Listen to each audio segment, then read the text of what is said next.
On 13th of August 2021, we assembled at Kianjakoma village to lay to rest two gentlemen, Benson Ndwiga and his brother Emmanuel Ndwiga. Benson was studying engineering whilst Emmanuel was studying law. We sat through that funeral with a lot of pain as we watched the father Johnson and the mother Catherine in pain. Speaker after speaker demanded that action be taken and that the culprits behind the heinous murder of these two gentlemen be brought to book.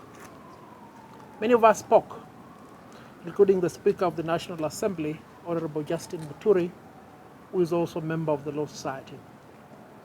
And even as we buried the two gentlemen on the 13th of August, investigations were underway by IPOA, IMLU, and the Law Society of Kenya. As far as the Law Society of Kenya is concerned, three lawyers, Mushangi, Njoroge, and Gwantai, played a fundamental role towards that end. With me here is Mr. Mushangi, and from IMLU, we have Mr. Stephen and lawyer Sylvia Musa.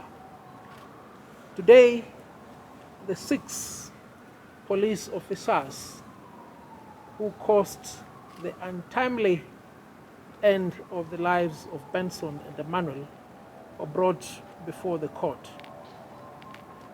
The Director of Public Prosecution has requested for 14 days to continue holding them as investigations towards instituting charges of murder against the 6 are being finalized. The court has acceded to the request by the Director of Public Prosecution and directed that the 6 be held for 14 days. Fundamental in what the court has said is this: that these are not ordinary people, these are police officers. They or their superiors have the potential of interfering with witnesses.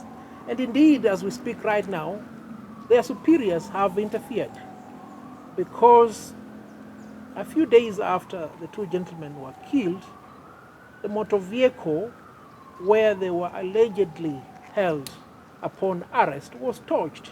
As police watched, evidence was being destroyed. A few days thereafter, these 6 were transferred to far-off stations as if to provide them shelter. The commander of that station was also transferred and replaced.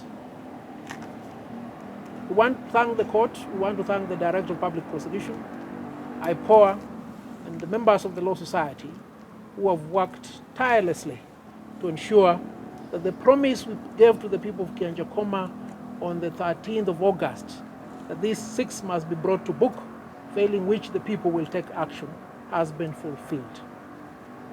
But there is something that also requires mention, and this is targeted to the President of the Republic of Kenya, His Excellency Uhuru Kenyatta, and the Parliament of the Republic of Kenya. They have let us down. They have allowed Uhuru Kenyatta to govern this country as if this country is not premised on the rule of law.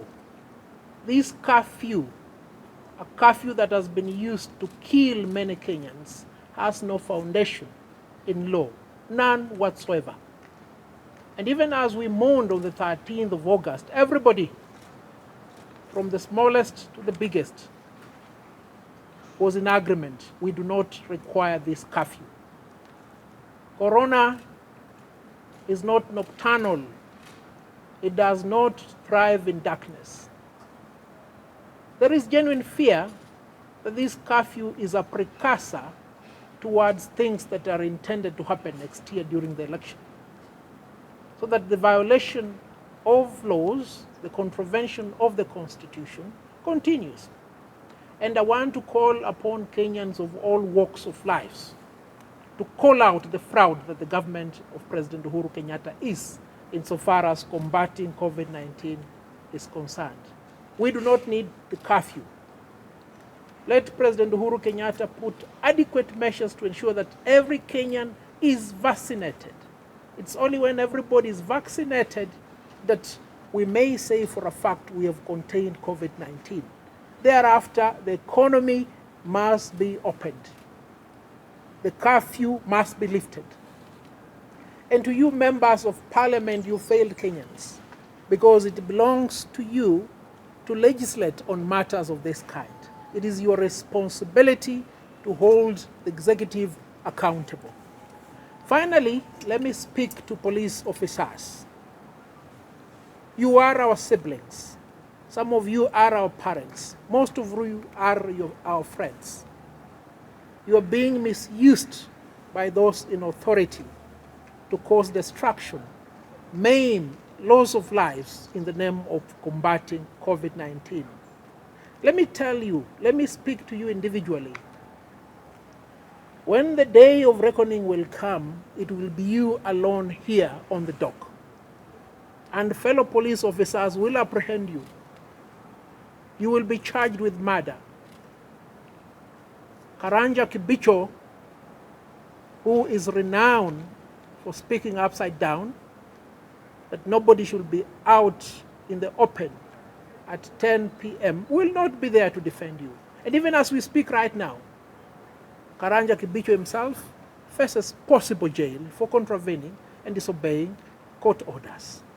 I want to plead with you police officers. We're not animals, we are human beings. What happened in Kianjakoma should never be repeated.